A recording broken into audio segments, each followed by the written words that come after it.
Нұржан, қалайсыз? Жақсы, өздеріңіз қалайсыздар? Жақсы, Ақерке қалай? Ақеркенің жағдайы жақсы, иә. Кеше сөйлескенбіз. Жақсы? Иә. Енді өткен жолы түсініксіз болып қалды, соңы сөйлесуіміз керек деп. Сіз артынан кеткен болатынсыз, бірақ басылып алсын деп айттыңыз ғой сол кезде. Одан кейін енді бір мәселе шешілген шығар? Иә, одан кейін шыққаннан кейін бір 2-3 күндей сөйлесіп едік, одан кейін. Басылып алсын дедім, ол кісінің өкпесі қара қазандай болды. Енді түсінемін, мен істегенім дұрыс емес болды ол кезде. Былайша Ақеркені шақырып алайық өзін. Келдім. Ақерке, келіңіз.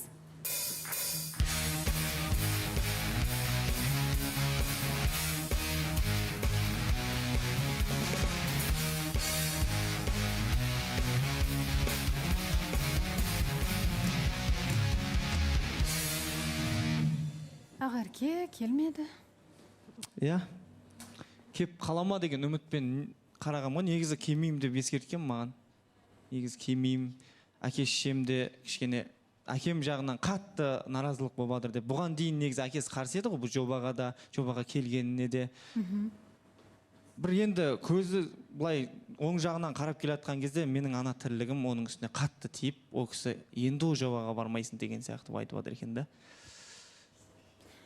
Дұрыс, иә, мен білем, қате істеп қойдым ол кезде. Өткен жолы шыққаннан бастап не туралы сөйлестіңіздер, содан бастап айтып беріңізші. Мен мына жерде мен бәрібір болып отырды, шыны керек, маған бәрібір болып, өйткені бір болмашы реніштер көбейіп кеткеннен кейін мен сөйтіп болды, мен жіберем деп ойлағам, бірақ мен жібере алмайды екен балаусағым ол кісіні. Ол маған ұнайды. Просто бізге осындай пауза керек болған екен. Бізге емес, маған керек болған екен. Ақеркенің тарапынан мен кешірім сұраймын. Ақеркеден де, Ақеркенің ата-анасынан да кешірім сұраймын. Мен ол қызсыз мен мына студияда отыра алмаймын балаусағам. Мәссаған, соншалықты мына жерде шынайы болып тұр, сезіміңіз, соны енді түсініп жатсыз. Енді түсініп жатыр. Мен Оразғалиға да ой жерден алып жерге салғам, кетіп қалған кезде жұптықты тоқтатып қайтып шақырып алған кезде не істеп жатсың деген сияқты. Негізі сол жерде өзің болмай, орнына сен түсінбейді екенсің, шыны керек негізі. Мына жерде отырған кезде маған бәрібір отыр, бірақ жылап, қатты жылап, әке шешем осы ма таңдаған жігітің деген кезде мен жүрегіме тиіп кетіп балаусағам. Сондықтан мен ана жерде отыра алмадым. Мен бір сөйлесіп көрейінші деп мүмкіндік сұрағаным сол себепті болған негізінде. Ал мен Маяға ұсыныс тастағаным, бір осы жерде отырған кезде әңгіме шығып кетті ғой, Мая екеуі видеозвонокпен сөйлесті деген, Жәнібек екеуі. Содан кейін енді болса да танысыз тоқтап жатыр ғой. Ақыр Жәнібек менің қызыма осындай нәрсе істеп жатыр екен. Олардың да танысыз тоқтап жатыр. Мен Маяға ұсыныс тастап көрейін деген сондай ғана оймен болған негізі. Иә, нақты ерегісіп болды, шынын айтайық. Нақты ерегісіп болды сол жағдайлар. Түсінем, иә, өкпе, реніш барлығы бар, бірақ мен жақсы көреді. Мен жақсы көремін ол қызды.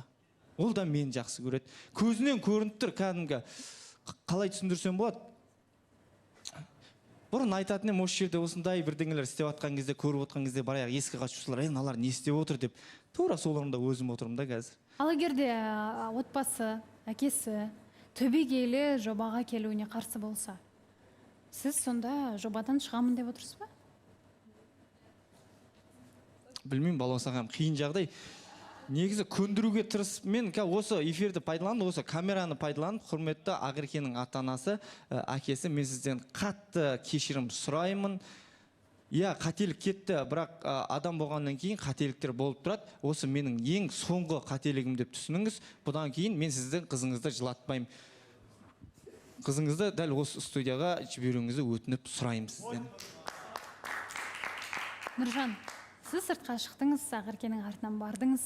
Бір беті бері қарайтындай ма, әлде мүлдем жалпы сізді жақтырмастан, жоқ, мен дегендей сөз айтты ма? Ол кісі айтып тұр, мен сені, иә, екеуміз бір-бірімізді жақсы көреміз ғой деп тұр, түсініп тұр барлығын. Бірақ сенің мына істеген нәрселерің дұрыс болмады деп жатыр. Иә, жарайды, мен кешірейін, бірақ менің әке шешем кешірмей отыр дейді. Ол кісі кешіруге дайын, бірақ әке шешесі қарсы болып отыр балаусағам. Мен сіздің сезіміңізді түсініп тұрмын, Нұржан. Мүмкін жастыққа, балалыққа салып кеттіңіз бе, жаңа айтып қалдыңыз ғой, ерегесіп қалдым деген сияқты. Содан болған дүние ме деп те ойлап тұрмын. Дәл солай балаусағам. Ашумен шешім қабылдама деп, мен осы жерде өзім айтып отыратын ем, ашумен шешім қабылдамайық, ешқашан дұрыс шешім болмайды ол кезде деп. Тура сол ашумен болып қалды сол нәрсе. Нұржан, сіз басылыңыз, иә? Сіз содан камераға қарап, дұрыстап түсіндіріп айтсаңыз, ішіңіздегі сезімні, не сезіп тұрғаныңызды, кешіріміңіз болса оны айтыңыз.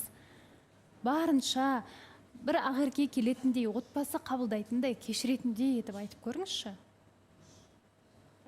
Негізі балауызаған мен бұл жобаға келмей жатып, бұйыртса Алла қаласа мен осы жылы шаңырақ көтерем деп өзімен алдыма ниет қып, мақсат қып сол нәрсені қойғаным. Алланың қалауымен осы жобаға келдім, үйленетін жобаға, осы жобаға келдім. Білмеймін қалай болғаным, бірақ Ақерке таңдап келді. Мен баста сенбедім ол нәрселерге. Бірақ енді уақыт өте келе сезімім ашылды, жақсы көре бастадым. Мынанда кешірім сұраймын, Ақеркенің өзінен де кешірім сұраймын. Дәл осы жерде, осы орындықта мен Ақеркенің отқанын қалаймын. Енді мен сіздердің қыздарыңызды жылатпаймын деп уәде берем. Егер осы жерге қайтадан жіберсеңіздер. Сол балаусаған білмеймін қазір қалай терлеп те кеттік. Не айтарымды біліп отқан жоқпын. Кешірімнен басқа ештеңе андай біліп тұрмын өзімнің қате істеп қойғанымды. Ал сізде мүлдем ешқандай ой, сезім дегендей Маяға қатысты болған жоқ па? Маяға, мына Жәнібек айтып отырмын ғой, Жәнібек видеомен сөйлесті деген әңгіме шықты ғой. Содан кейін менде ашу болып тұрды, қызғаныш болып тұрды. Неге мен қызыма бұл жігіт бұндай нәрсе істейді? Мен неге бұның қызына мен неғып істемеймін деген сияқты ашумен болды ол нәрсе. Ерегісіп болды деп айтайыншы. Ал оған дейінгі комментарийлер? Оған дейінгі комментарийлер, мына қыздар жігіттер де біледі ғой, тек осы студияның ішінде айтамын, мен студияның сыртында ондай әңгіме болмайды. Ешқашан мен бір қызбен бір тақырыбым шықпаған екен дәл осы экранға. Мен сыртта ешқандай қызға мен подкаст жасамаймын. Просто дәл осы жерде әзіл болсын, күлкі болсын деген ниетпен ғана осы кезде мен тек Маяға ғана подкаст айтып жүрген жоқпын негізі. Басқа үміткерлерге де келген, Диора келген кезде де айттым, ол бәрі жай қалып кетті да, тек сол Маянікі қатты көтеріліп кетті да, содан кейін халық солай ойлап қалды ғой негізінде. Бұлай негізі Маяға деген ешқандай сезім де, бір алып ұшқан махаббат та ештеңе жоқ. Просто жаңағындай сол ерегіскен нәрсе деп айтайыншы.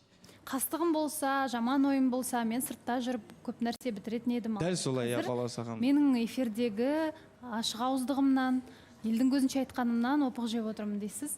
Сіз шақырдыңыз Ақеркені, күтеміз. Біз Ақеркені күтеміз. Ақерке көріп отырсаңыз, сізге дұғай жалынды сәлем. Ертеңге дейін, құрметті көрермен, біз сіздермен қоштасамыз. Ақерке келе ме, жоқ па, барлығын бірге білеміз.